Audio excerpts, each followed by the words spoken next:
I want to hand things over to Erin Drake from Michigan State.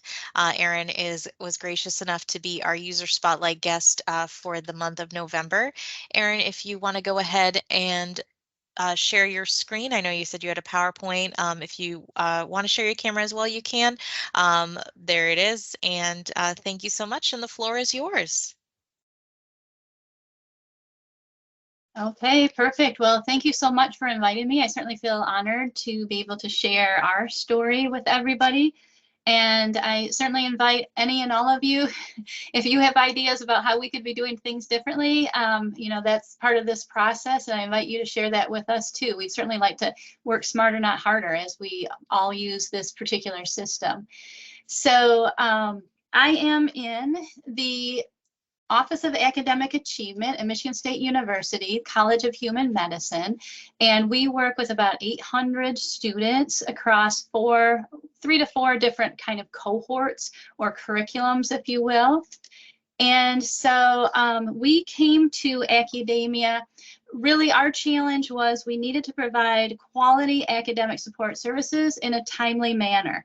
And so in 2018, when I first started with the college, we were using Google Forms, Excel spreadsheets, email, Qualtrics surveys, and it was taking a significant amount of time for us to get from the student need to a coach or a tutor. And so we use the term coach for our individuals like me, so medical education learning specialists who provide kind of that broader, higher level oversight to students. And so this challenge, it was taking us 6 days, maybe even more, to get a student hooked up with the academic support they needed.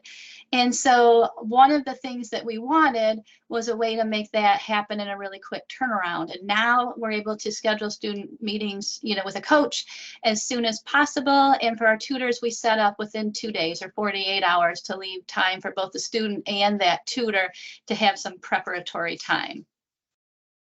So just a bit about our office. We design our tutoring and coaching services around the science of expertise.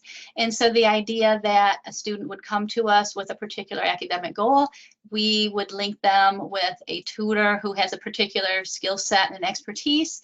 They would practice, learn, shore up learning gaps, and then our ideal is to work ourselves out of a job, right? We want to have that student be an independent learner and teach others. And in some cases, they end that tutoring relationship, or they go on and they set a new goal with a new tutor or the same tutor.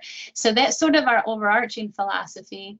And then in our unit, we offer program services and resources. We consider tutoring and coaching one of our services. And like I said, we work with up to 800 students. There are 5.5 of us who are coaches, and I'll share a little bit more about that in a minute here. And we have, depending on the year, between 80 to 130 maybe tutors that include our student tutors. And then also we hire some on-call faculty tutors as well.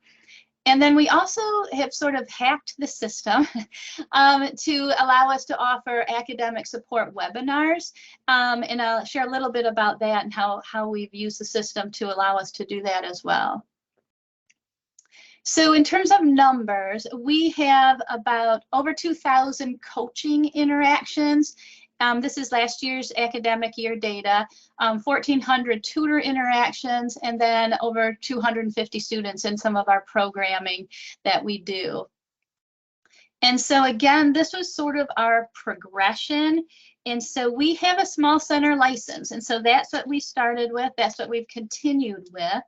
And so I actually set everything up, so with a lot of help from some of you who are on the call here. And so I, created all the imports, renamed some of the terms, and we sort of hacked the system because we are a competency-based program. So we're not, I didn't set things up as classes. I set it up in terms of subject areas. And so for each class, because our content builds on it, the information each year, we have 67 subject areas that are designed around systems, so we're looking at medical education, right? So systems and sciences. So systems, maybe it's neurology, cardiology, sciences, pathology, physiology, anatomy. And then we'd expect certain levels of competencies at year 1, year 2, year 3, that type of thing. And then we also have some board exams that's included in that, and then some other study skills and strategies.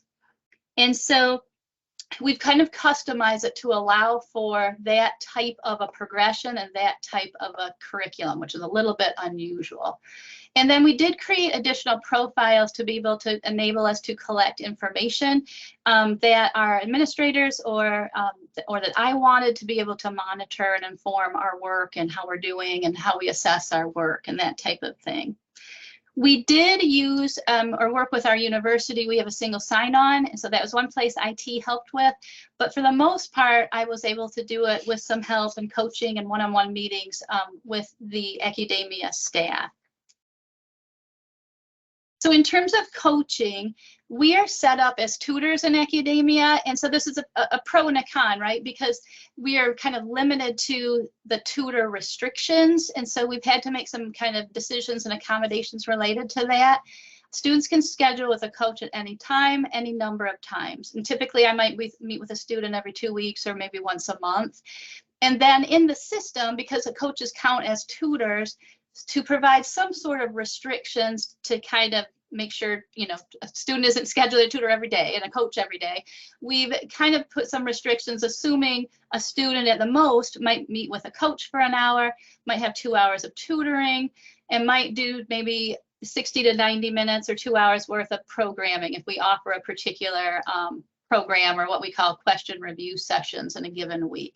And that's worked fairly successfully for us. And of course, we can override restrictions if we need to do extra tutoring or if there's something unique the student's doing that particular week. That's not a problem.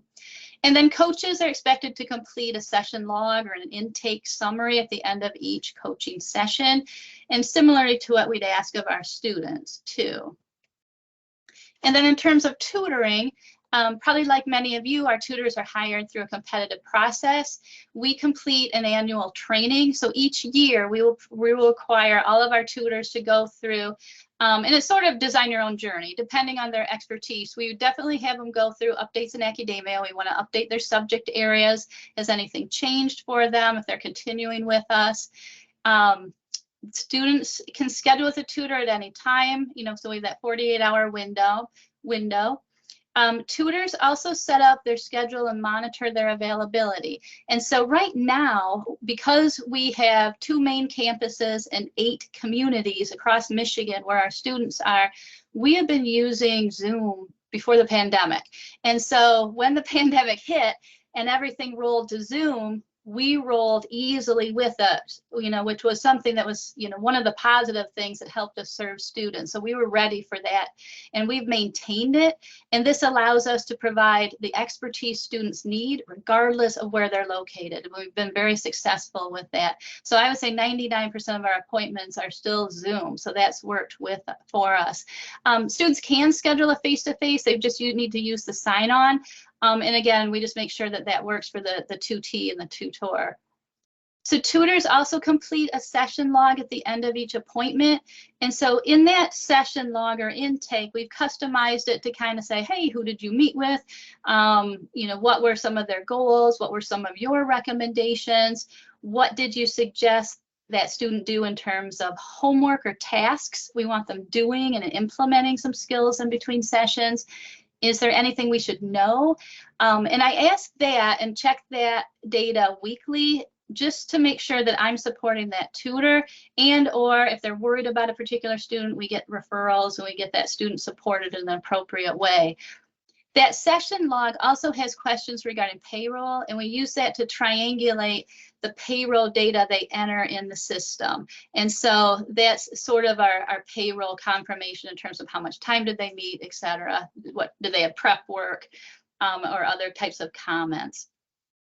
We did, when we were first setting up, submit and were approved through Accudemia for a customized request, because what we found was that our tutors The coaches we gave higher level administrative rights to, so they could change appointments and reschedule appointments, but our tutors didn't have that.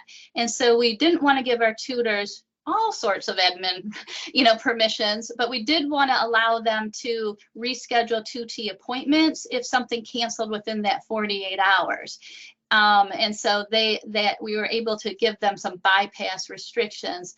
And for the most part, that's worked out. We do have some tutors who will schedule with a coach. And so that kind of allows them to bypass the restrictions. And then if we can meet with them sooner than later, fine. And if we have to reschedule, then we certainly work with them. But that was kind of an add-on based on our unique needs. And then our approach to the question sessions are kind of like review, multiple choice question review sessions. And we set that sort of up like group tutoring, if you will. So we have a service and a subject area that's called AQS. And then our leaders are hired, pretty much our tutors are either tutors or leaders or both. And so we will set them up. Our team does input or design the availability for leaders just because we're assigning people to different sessions for a preset, amount of time. So maybe it's a month or two or a few sessions. And then this is one of the tricky things, because when our tutors are setting up their availability, if they don't deselect certain services, it could be a little confusing for a student. So we have to do some extra monitoring and extra coaching, extra education, just so they're setting up and selecting the appropriate services, which then drives what the subject area options are in our particular setup. All right, so we did some training. And it's ongoing. And so we created what we call, smart start guides. I think we borrowed that maybe from your terminology, but these quick start guides. And so we have a set of abbreviated instructions for students. We've also created these mini little videos that walk them through how to set up a coaching session. They can click that right in our system or in their other learning management systems. We've created that for tutors. For leaders, for our own staff, and then I have like an extended, cheat sheet, quick guide for all the administrative tasks and how do you do imports and how do you do photos and those types of things. And so that's been really useful. They like the playlist. They kind of like the step-by-step thing, particularly during their orientation. And it's nice for our team too, because we get a tutor in the middle of the season who maybe isn't doing something exactly right. We could say, hey, check out this video, watch these steps, holler at us if you have questions, and we'll make sure you get everything set up. In terms of monitoring and reporting, so we use these session logs or tutor assessments in a number of ways. I use it primarily weekly to kind of monitor our coach and tutor loads. And these are the type of questions we've added into it to kind of help me monitor this. And we, we'll look at, again, is there any feedback? Is there anything we should be aware of? And this is actually really useful when we get to kind of some of our academic review type processes. And so also what we do is we use our Accudemia data and we create interaction reports that go out to the faculty advisors of their particularly assigned students. That will show like an interaction report, so they can say, okay, maybe they're worried about this student. Is the student engaging with the academic support? And if not, could they be encouraged or referred? So we do provide that to faculty advisors monthly. That's automatically generated. We also pull interactions from the past semester once or twice a semester, and we look at every single interaction. Every single student in a particular group, and we'll talk through how they're doing in our curriculum, how they're progressing academically. Are there other suggestions we want to make to help them proceed, improve their performance as needed? And then I also use this data for our monthly and annual reports. So I pull monthly data, again, looking at longitudinal information. Right now, all of our tutoring has been up significantly over the last couple of months. Again, and our coaching interactions have been up.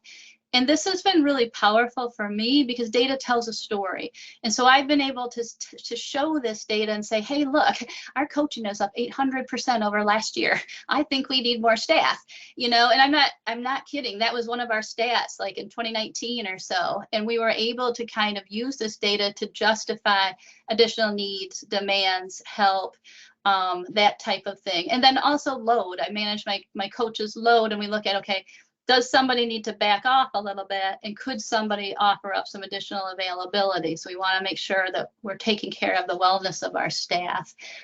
And then the other cool thing we do, and maybe you already do this, but that's been really helpful, is we have curriculum development groups. And so what I've done with our data is I've pulled for each cohort, so maybe the first year, and I'll pull data that says these were the subject areas that students requested assistance with, and here's the timeline.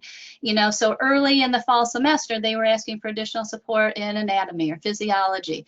And how does that help faculty and or our curriculum developers kind of manage and think about, okay, how can we get out ahead of that? And does that seem appropriate?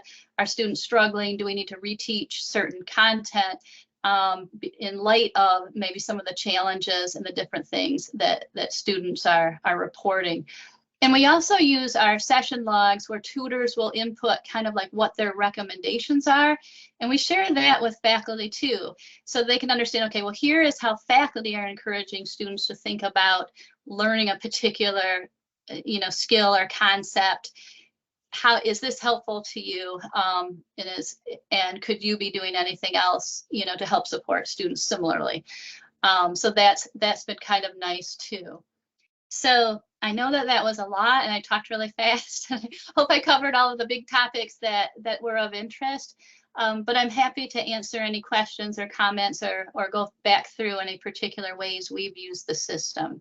So thank you. And we hope that you have a great rest of your week. Bye, everyone.